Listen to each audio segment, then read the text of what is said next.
Perkenalkan, nama saya Mikodemus Tepu, NIM 2103061170. Saya berasal dari Prodi Peternakan, Fakultas Pertanian, Universitas Sumatera Utara. Pada video kali ini, saya akan membahas tentang proses pencernaan karbohidrat, protein, dan lemak pada hewan ruminansia dan hewan non-ruminansia, serta proses metabolisme di dalam hati. Pertama, proses pencernaan karbohidrat pada hewan ruminansia. Yang pertama ada karbohidrat. Karbohidrat adalah suatu senyawa yang memiliki rumus CH2O yang memiliki peran pemberi energi terbesar dalam tubuh. Baiklah, untuk pencernaan karbohidrat pada ruminansia terjadi pertama kali di rumen yang banyak memiliki mikroba, rumen, dan juga protozoa.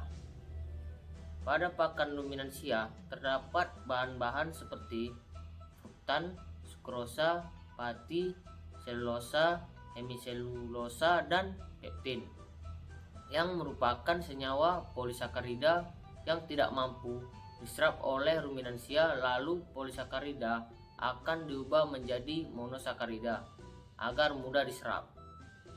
Semua bahan-bahan ini akan diubah menjadi glukosa dan diubah lagi menjadi asam pirufat melalui proses glikolisis, yaitu perubahan glukosa atau pemecahan glukosa menjadi asam pirufat.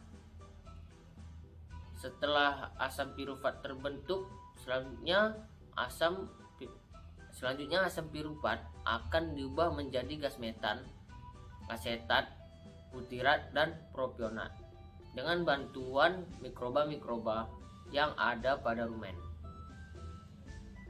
Jika ruminansia ingin menambah berat badan atau penambahan otot, maka dibanyakkan konsentrat yang banyak mengandung propionat yang merupakan sebagai pembentuk otot. Dan jika ingin menambah produksi susu, maka diberi hijauan yang banyak mengandung polisakarida karena asetat merupakan komponen pembentuk susu. Selanjutnya yang kedua, pencernaan karbohidrat pada non-ruminansia. Sama halnya dengan ruminansia, ternak non-ruminansia juga memiliki pencernaan karbohidrat. Namun, bedanya kalau di ruminansia, dia memfermentasi atau memecahkan senyawa karbohidrat menggunakan bakteri rumen dan protozoa. Sedangkan untuk non-ruminansia menggunakan enzim untuk memecah senyawa karbohidrat tersebut. Maka makanan yang mengandung karbohidrat akan dibawa ke lambung, di mana di dalam lambung terdapat asam HCl yang memiliki pH asam yang membuat bakteri tidak bisa hidup di lambung. Karbohidrat tersebut akan diserap di usus halus dari pankreas, akan mengeluarkan enzim amilase. Enzim amilase yaitu enzim yang memecah pati menjadi amilum. Setelah menjadi amilum, maka akan dibentuk glukosa yang selanjutnya akan diproses di hati. Selanjutnya yang ketiga, metabolisme karbohidrat pada hati.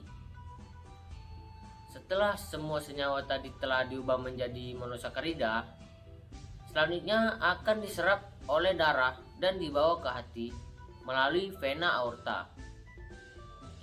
Di dalam hati terjadi proses glikogenesis, di mana glukosa atau non-monosakarida akan diubah menjadi glikogen dan disimpan di dalam hati.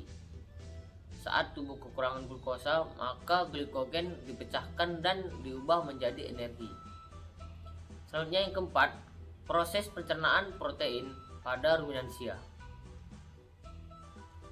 Protein yang ada di ruminansia itu berfungsi sebagai perkembangbiakan mikroba. Lalu mikroba-mikroba tersebut akan diproses pada rumen. Pakan ternak mengandung protein kasar yang terdiri dari protein murni dan NPN. Selanjutnya, protein murni akan diubah menjadi peptida, sedangkan NPN akan diubah menjadi NH3. Peptida akan digunakan oleh mikroba untuk sintesis protein pada tubuhnya. Lalu, yang lolos dari degradasi rumen sebagai lagi akan dihidrolisis menjadi asam amino. Untuk NH3, jika terlalu kebanyakan senyawa tersebut bisa mengakibatkan keracunan pada ternak. Minimal batas untuk NH3 pada ruminansia itu kurang dari 4%. Yang kelima, pencernaan protein pada non-ruminansia. Makanan yang mengandung protein akan masuk ke dalam lambung. Di lambung terdapat HCl yang bersifat asam, di mana sel ini akan merangsang enzim pepsinogen, dan makanan yang mengandung protein tadi akan diubah menjadi pepsin dan pepton. Setelah itu akan diproses pada usus halus untuk diserap dan dibantu oleh empedu dan liver untuk memprosesnya sehingga terbentuklah asam amino. Keenam, pencernaan metabolisme protein pada hati. Pada rumen, NH3 yang terlalu banyak akan diserap oleh dinding rumen dan dibawa ke hati untuk diubah menjadi urea atau hati di sini berfungsi sebagai detoksifikasi racun agar tidak meracuni ternak. Lalu, sebagian urea tersebut akan dikembalikan ke rumen melalui saliva dan sebagian lagi akan dibuang melalui urin. Ketujuh, pencernaan lemak pada ruminansia. Lemak dalam pakan ruminansia akan dibawa ke rumen untuk diubah menjadi gliserol dan asam lemak yang sering kita sebut dengan proses lipolisis.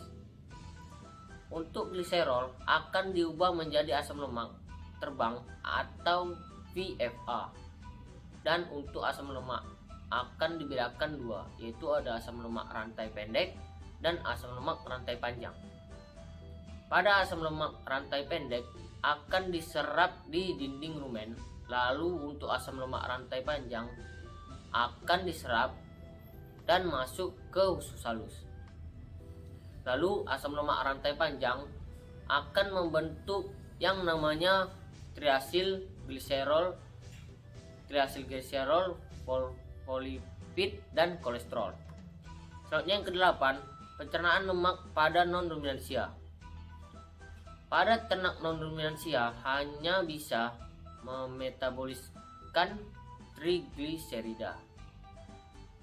Pada usus halus akan dibantu oleh empedu dan liver yang mengeluarkan enzim lipase yang berfungsi untuk memecah lemak menjadi asam lemak dan gliserol.